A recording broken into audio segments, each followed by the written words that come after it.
भारत चीन सीमा विवाद, ये इस समय तत्कालिक समय में बहुत ही ज़्यादा ज्वलंत मुद्दा रहा है और इस मुद्दे पर चर्चा करने की ज़रूरत भी है। और ज़रूरत के साथ साथ परीक्षाओं के दृष्टिकोण से और जानकारी के दृष्टिकोण से ये बहुत ही संवेदनशील मुद्दा है। ठीक, तो आइए हम लोग देखते हैं भारत चीन सीमा विवाद। पहले हम लोग सीमा के मैप पर देखते हैं कि सीमा का किस तरीके से रेखांकन किया गया है। अंतर्राष्ट्रीय स्तर पे तो जो देखा जाता है कि अंतर्राष्ट्रीय स्तर पे इस तरीके की सीमा है।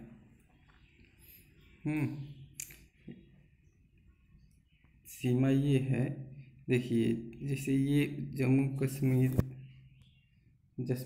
कश्मीर है, फिर इसके बाद यहाँ पर ये उत्तराखंड है, फिर इसके बाद सिक्किम है, फिर अरुणाचल प्रदेश है। ये सब जो राज्य हैं वो भारत और चीन की सीमा पर लगते हैं। और ये अपना जो प्रतिद्वंदी है चीन, उसका क्षेत्रफल। ठीक, तो आइए हम लोग आगे बढ़ते हैं। आइए गलवान घाटी का जो तत्कालिक मुद्दा रहा है, इसमें ये रहा कि चीन के सैनिकों ने भारत के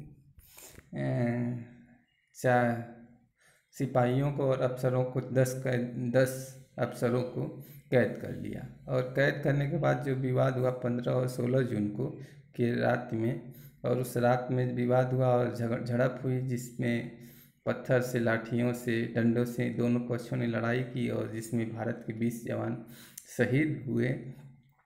ये एक दुखद घटना थी कि जो विकासशील देश हैं, जो इस समय विकास की राह पे चल रहे हैं, वो इस तरीके के सीमा विवाद में उलझे हुए हैं। वैसे भी वास्तव में कहा जाए कि जो चीन था, आज के समय से नहीं, चीन का जो विचार था वो भारत के लिए, भारत जो जिस दृष्टिकोण से देखा है, उस दृष्टिकोण से उसका विचार कभी रहा नहीं। चाहे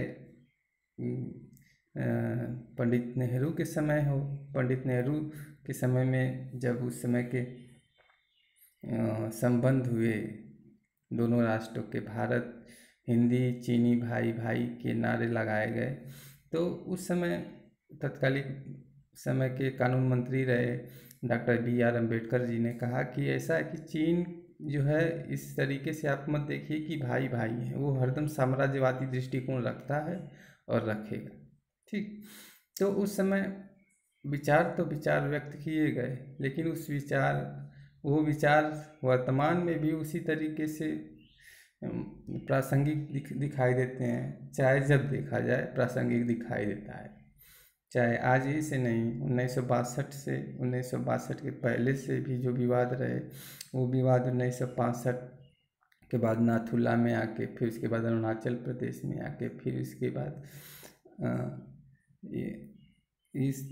फिर इसके बाद आज गलवान घाटी में भी ये देखा जा रहा है।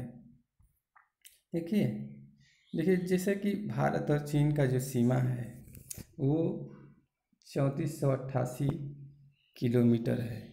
ठीक है, 3488 किलोमीटर की भारत और चीन सीमा है, जिसमें जम्मू कश्मीर, हिमाचल प्रदेश, उत्तराखंड, सिक्किम, अरुणाचल प्रदेश, ये राज्य भारत के राज्य जो हैं वो चीन के साथ अपनी सीमाओं का साझाकरण करते हैं। ठीक, उसी के साथ साथ मैकमोहन रेखा का सीमा विवाद है।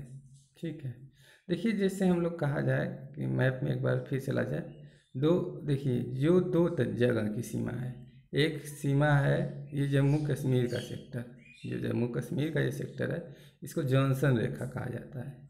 ठीक है, वो इतिहास में जॉनसन हुए और उस समय की ये रेखा थी 1800 के लगभग में, और ये मैकमोहन रेखा के नाम से इसको जाना जाता है, जो यहाँ का सीमा क्षेत्र है। ठीक है, मैकमोहन रेखा के नाम पर जाना जाता है।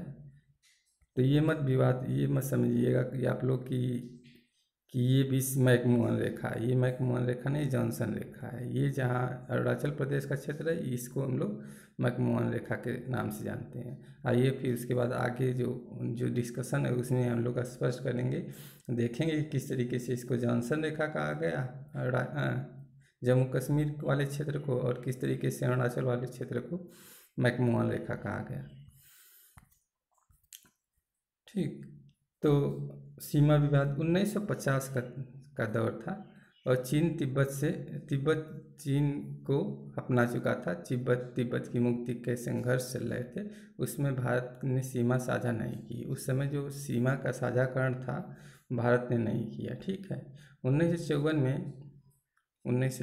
में चीन जम्मू कश्मीर के अक्साई चीन पर अपना अधिकार जमाने की कोशिश कर रहा था। उस समय से वो कहने लगा कि ये जो है अक्साई चीन जो है वो भारत का हिस्सा है।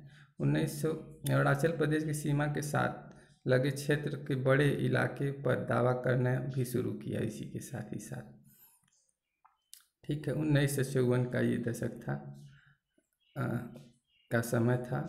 और ये उसके बाद सीमा विवाद 1856 में आए। देखते हैं, अब इतिहास के चरण में चलते हैं हम लोग। जब जॉनसन रेखा की बात आई 1856 में, जॉनसन रेखा को एक काल्पनिक रेखा के रूप में अक्साई चीन का हिस्सा के रूप में देखा गया। अक्साई चीन जहाँ पर था, जम्मू कश्मीर का अक्साई चीन जो था, वहीं पर एक काल्पनिक रेखा के रूप में जॉनसन लाइन को देखा गया। तो उस समय झिंझियान प्रांत जो है चीन के बगल, चीन का जो भारत जम्मू कश्मीर से सटा हुआ हिस्सा है उसी को झिंझियान प्रांत कहते थे। तो वो झिंझियान प्रांत जो था वो चीन का नहीं था, चीन से संबंध नहीं, चीन के अधिकार क्षेत्र में नहीं था। लेकिन कालांतर में जब झिंझियान प्रांत चीन का हिस्सा बन गया तो चीन कहने लगा कि ऐसा है कि हम ये, उसके बाद जब ये इसका हिस्सा बन गया तो वो धीरे धीरे सोचने लगा कि हम अक्साई चीन पर भी कब्जा कर लें। और चाइना ने कहा कि ये अक्साई चीन, वो दावा करने लगा बाद में कि ये जो अक्साई चीन है वो भी भारत का नहीं, वो भी चाइना का हिस्सा है, वो भारत का हिस्सा नहीं होगा। चीन सरकार ने प्रस्ताव पर ब्रिटिश सरकार द्वारा मैकर्टनी मैकडोनाल्ड लाइन खींची। ठीक है, मैकर्टनी मैकडोनाल्ड लाइन को खींचा। ठीक है, फिर इसके बाद 1819, देखिए ये जो मामला था ब्रिटिश सरकार और चीन सरकार के मध्य में। तो ये ब्रिटिश सरकार ने कहा कि ऐसा है, मैकर्टनी डोनाल्ड लाइन एक बना दी जाती है, हाँ, और वही जो है अक्साई चीन चाहे झिंझियान प्रांत का जो एक बीच में जो एक लाइन होगी वही हम लोग का सीमा रेखा होगी। ठीक है, तो उस सीमा रेखा का जो निर्धारण है ब्रिटिश सरकार ने कर दिया। चीन ने उसको बात तो किया, लेकिन उसके बाद उसने जवाब नहीं दिया कि ये सही वास्तव में यही रेखा रहेगी। ठीक है, कोई स्पष्टीकरण चीन के द्वारा नहीं दिया गया। ब्रिटिश सरकार ने तो कह दिया कि ये लाइन रहेगी, लेकिन वो चाइना सरकार ने ऐसा कहा कि ऐसा कोई वो नहीं है, मतलब वो स्पष्टीकरण नहीं दिया कि हाँ यही लाइन रहेगी। ठीक है, तो 1947 का समय आया, भारत आज़ाद हो गया। ठीक, 1947 के समय आया, भारत आज़ाद हो गया। और जॉनसन लाइन को, जो जॉनसन लाइन उस समय वो मान रहे थे, ब्रिटिश सरकार मान रही थी, उसी को इन्होंने क्या नाम से कि वास्तविक रेखा माना और अक्साई चीन को अपने अधिकार में मानना शुरू किया भारत सरकार ने। 1950 में चीन सरकार चीन के दक्षिण में जो अक्साई चीन का क्षेत्र है वहाँ पर सड़क बनाने लगी, और ये विवाद धीरे धीरे आगे बढ़ते 1962 का युद्ध हुआ। 1962 का युद्ध 1 महीने तक चला। 1 महीने तक जब वो युद्ध चला तो उसके बाद जहाँ जहाँ जिसकी सेना थी वहाँ उसको रोक दिया गया। जब वो वहीं जहाँ जहाँ एक सेनाएं रुक गई उसी को लाइन ऑफ एक्चुअल कंट्रोल मान लिया गया। ठीक, लाइन ऑफ एक्चुअल कंट्रोल मान लिया गया, और वहीं तक मान लिया गया कि ये भारत, ये क्या नाम से कि चीन का हिस्सा है, चीन के अधिकार क्षेत्र में है, और ये भारत के अधिकार क्षेत्र में है। ठीक है, उसी तरह 1967 में नाथुला दर्रे के समीप लड़ाई हुई। 1975 में चीन ने अरुणाचल प्रदेश में झड़प की। 2003 में दौलत बेग ओल्डी सेक्टर में लड़ाई की गई।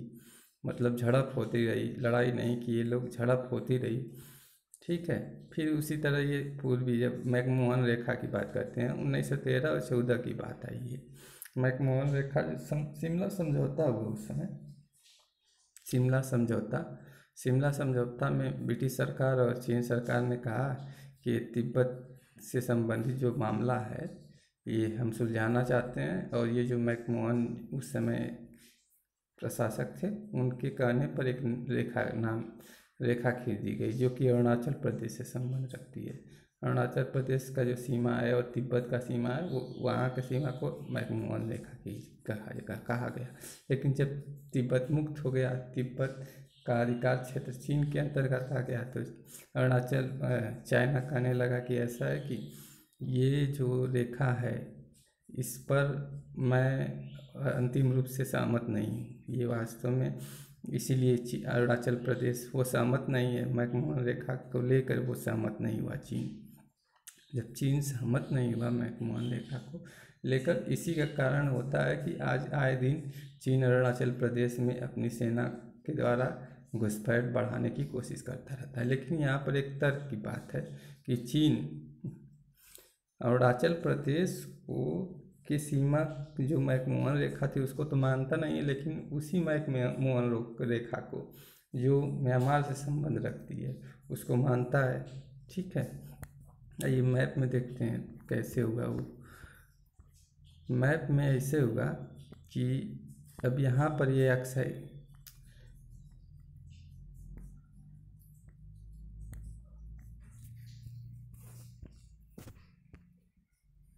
यहाँ पर मैकमोहन रेखा है, इस जगह को ये चीन जो है मैकमोहन रेखा नहीं मानता है।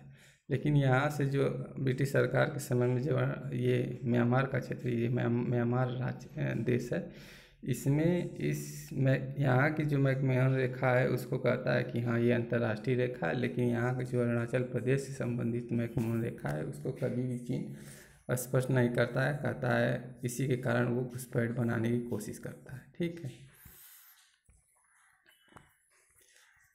ठीक, तो ये था चीन और भारत का विवाद। ठीक है। और इसी के साथ साथ ये वीडियो ख़त्म।